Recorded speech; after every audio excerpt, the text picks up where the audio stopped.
After giving his family $12,000 to save their failing business, I was told I had no say in financial decisions. "You married into us. You don't lead us," his mother snapped. My husband said, "It's not your money once it's in the family." But when the IRS showed up, they had no idea I'm not someone who asks for much. I work hard, I keep to myself, and I've always believed in helping people I love, especially when they're in trouble. So when my husband Brandon came to me about his family's business falling apart, I didn't even hesitate. I should have.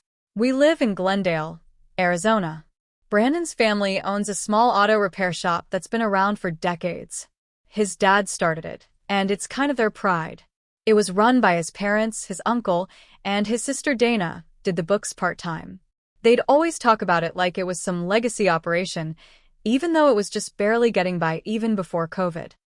Still, they were proud of it. When COVID hit, everything slowed down. They didn't adapt, didn't apply for help in time, didn't cut costs.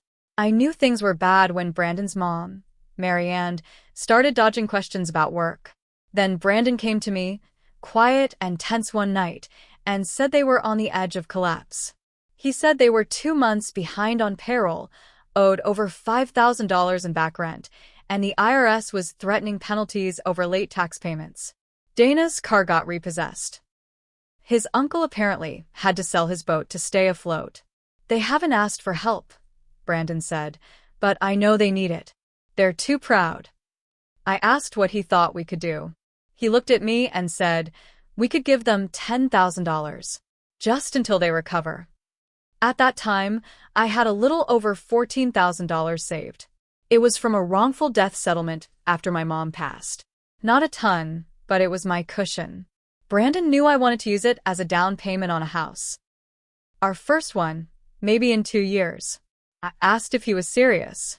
He said it was temporary. "They'll pay it back," he said. "They just need to stay afloat." "It's your family too, right?" That line stuck with me. It's your family too. I wanted that to be true. So I gave them the money. $12,000. I wrote the check myself to their business account. We didn't sign anything. It wasn't a loan on paper. That was my mistake. At first, I told myself I did the right thing. But then I noticed how fast the gratitude disappeared. There was no thank you for Marianne. No check-ins. Dana didn't say a word. The only person who ever mentioned it again was Brandon, and only when I asked. About a month after I gave them the money, they went on like nothing happened.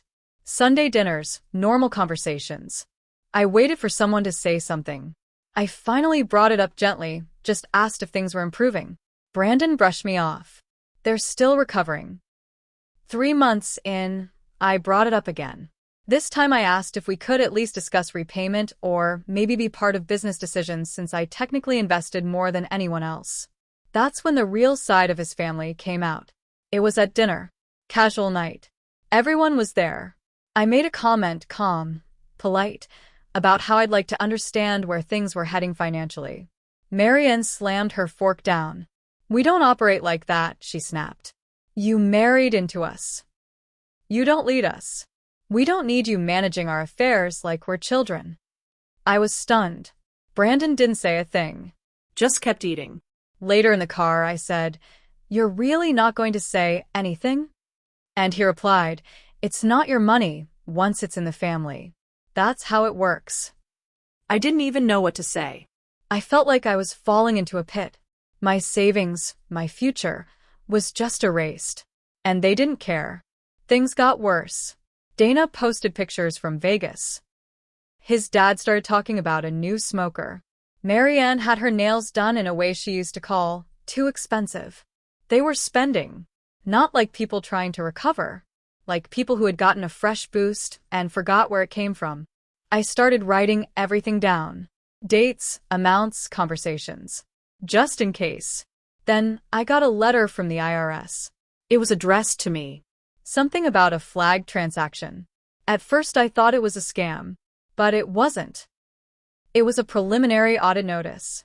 I called the number, gave the reference ID, and spoke with a very professional woman who asked about a $12,000 check to a private business that I wasn't listed as part owner of. I explained it was to my in-laws. She paused. Did you document this as a gift or a loan? No, I said. It was just a help. She said, you might want to speak to a tax attorney. This could raise questions about gift taxes or misuse of funds, especially if they applied it toward prior tax obligations. That's when it hit me. They used my money to pay their tax debt and didn't even think to loop me in. And now? I was on the radar. They weren't. But I wasn't going down alone. Not after what they did. I started looking into my options. Quietly. Carefully. Because if they thought I'd stay quiet, they had no idea who they were dealing with. I didn't confront them right away after the IRS letter. I needed to understand exactly what I was dealing with. I spent the next few weeks digging. Quietly. I started by contacting a tax attorney, someone I found through a friend who handled messy family business matters. He took one look at my documentation and said, "This is bad. You gave them money. They used it like a bailout. But from the IRS's point of view, it looks like an undocumented loan or gift used to clear tax liabilities. If they didn't report it, and if you're not listed as a partner, it can fall on you." I asked him what that meant. He said, "Worst case scenario? You could get hit with a gift tax bill, or even be pulled into their audit if they're flagged next." I went home shaking. I asked Brandon point blank, "Did your family use my money to pay back taxes?" He shrugged. "I think so." "Why?" I told him about the IRS letter. His response? "They probably saved your ass. That audit would have been worse if you hadn't helped." That's when something in me snapped. He genuinely believed I owed them that money. Like it was tribute. Like I was lucky to be part of their inner circle. I stopped talking to him about it. I stopped talking to all of them. But I didn't stop watching. I found out they'd recently applied for a local business grant, a recovery program through the state. It offered matching funds, but only if the business could prove they had reinvestment capital. And guess what they used to qualify? My $12,000. They listed it on paperwork submitted to the state as a family investment. Not only that, they used that paperwork to apply for a loan from a local credit union, which they got approved for. They were now running the shop on new funds. All based on a lie. A lie built on my money. And no one thought to tell me. I confronted Brandon again. Told him I'd seen the paperwork. He just stared at me and said, "You're going to blow this up over a misunderstanding? You need to stop acting like an outsider." An outsider. That's what I'd always been to them. No matter what I gave, I wasn't blood. I wasn't one of them. That night, I took off my ring and put it in the drawer. But I wasn't done. I wasn't walking away broke and broken. I met again with the tax attorney. I told him everything. He helped me draft a formal letter of demand for repayment, referencing misuse of funds and misrepresentation in financial filings. He warned me it would get ugly. I didn't care. We sent the letter certified mail. To the business. To Mary Ann's house. To their registered agent. A week later, Brandon came home furious. "You blindsided my family. You could ruin everything." I just looked at him and said, "Good." That's when he told me, "You're not going to win. We're a unit. You're nothing without us." He left that night. Said he needed space. I changed the locks. After Brandon stormed out, I expected silence. Maybe a few angry texts. Instead, I got served. His family had hired a lawyer. The letter accused me of disrupting a family-owned business, defamation, and intentional interference with economic advantage. They claimed my letter to the state because, yes, I sent a copy of the demand letter to the local small business development office. Had jeopardized their grant funding and could irreparably harm their ability to meet loan obligations. They didn't deny taking the money. They didn't even deny using it as part of their business filings. But now, they were trying to paint me as the threat. I called my attorney. He wasn't shocked. "This is the move of someone trying to intimidate you into dropping it," he said. "They know you have a paper trail. They're trying to scare you off." But it didn't stop there. Brandon's sister Dana messaged mutual friends. She told them I was trying to bankrupt the family out of jealousy. One friend even told me Dana said I had mental health issues and that I'd always hated being part of a real family. Then I found out Brandon had emptied our joint account. Every last dollar, $6, 300, gone overnight. He left $14.81 behind, like a final insult. I froze our credit cards and called the bank. They said there was nothing they could do. It was a shared account, and he didn't break any rules. That was when I went to the police. Not to press charges, but to file an incident report. My attorney told me to document everything, just in case. The worst part? I was still getting letters from the IRS.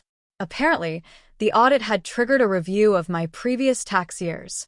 Nothing serious yet, but the pressure kept building. I was losing sleep. I was crying in the shower. I barely ate. Then, one night, I got a call from someone I didn't expect, Brandon's cousin, Steve.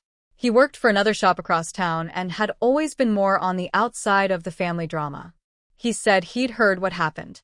Then he said something that made my skin crawl. They've done this before.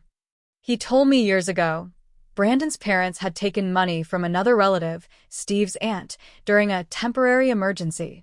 That relative never got paid back. Instead, Marion spread rumors that the aunt had dementia and was confused about what she gave. The family iced her out. No one's spoken to her since. They play dumb, Steve said. Then they go nuclear if you push back. Suddenly, everything made sense. This wasn't new behavior. This was a pattern. I wasn't the first, but I was going to be the last. After that call with Steve, something shifted in me. I wasn't scared anymore. I was pissed. And I was done being quiet. I met with my attorney the next day.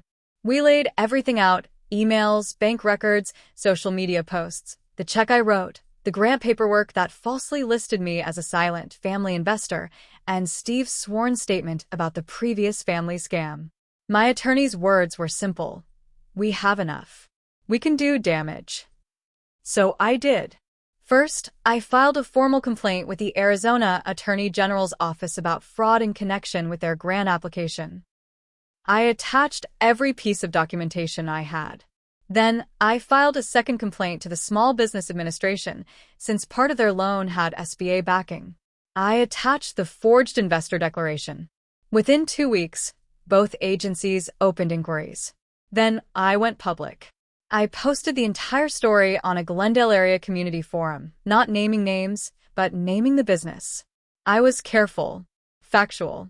I included proof of the tax issues, the legal letters, and a summary of what they did. The post spread fast. Brandon's family tried to go into damage control, but it was too late.